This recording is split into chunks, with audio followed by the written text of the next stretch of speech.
ঝড়ের শুরুটা ট্র্যাভিস হেডের ব্যাটে। খুনে ব্যাটিংয়ে তিনি খেললেন ৫০ ছোঁয়া ইনিংস। এরপর ব্যাটকে মুগুর বানিয়ে কলকাতা নাইট রাইডার্সের বোলারদের তুলোধুনো করলেন হাইনরিখ ক্লাসেন।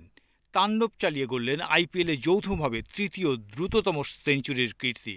তাদের সৌজন্যে রানের পাহাড় গড়ল সানরাইজার্স হায়দ্রাবাদ। দিল্লিতে রোববার কলকাতার বিপক্ষে ৩ উইকেটে ২৭৮ রান করে হায়দ্রাবাদ।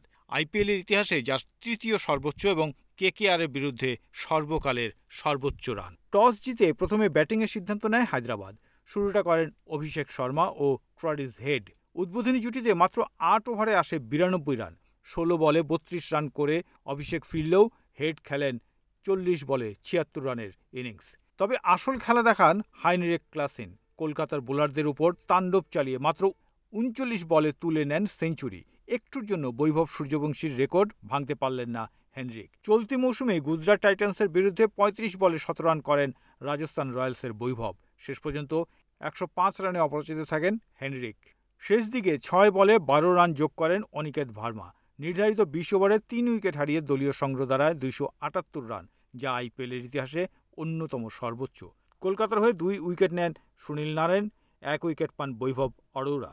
জবাবে ব্যাটিংয়ে নেমে শুরুর কিছুটা লড়াই দেখায় কলকাতা। ডিকক ও নারায়ণ উদ্বোধনী জুটিতে যোগ করেন ৩৭ রান। ১৬ বলে ৩১ রান করে নারায়ণ আউট হলে ছন্দপতন ঘটে। এরপর একে একে ফিরে যান আজিঙ্কা রায়হান ১৫, ডিকক করেন ৯, রঘুবংশী ১৪, মানিশ পান্ডে ৩৭, রমনদীপ সিং ১৩ ও হার্দিশ রানা করেন ৩৪। বাকি কেউই ২ অঙ্কের ঘরে পৌঁছতে পারেননি। সবচেয়ে হতাশাজনক পারফরমেন্স ছিল আন্দ্রে রাসেল ও বৈভব অরোরার। দুজনেই ফিরেছেন গোল্ডেন ডাক মেরে। ১৮.৪ ওভারে ১৬৮ রানে গুটিয়ে যায় কলকাতার ইনিংস। হায়দ্রাবাদের হয়ে বল হাতে সবচেয়ে সফল ছিলেন এহসান মালিঙ্গা, জয়দেব উনাদকাট এবং হর্ষ দুবে। তিনজনই নিয়েছেন ৩টি করে উইকেট।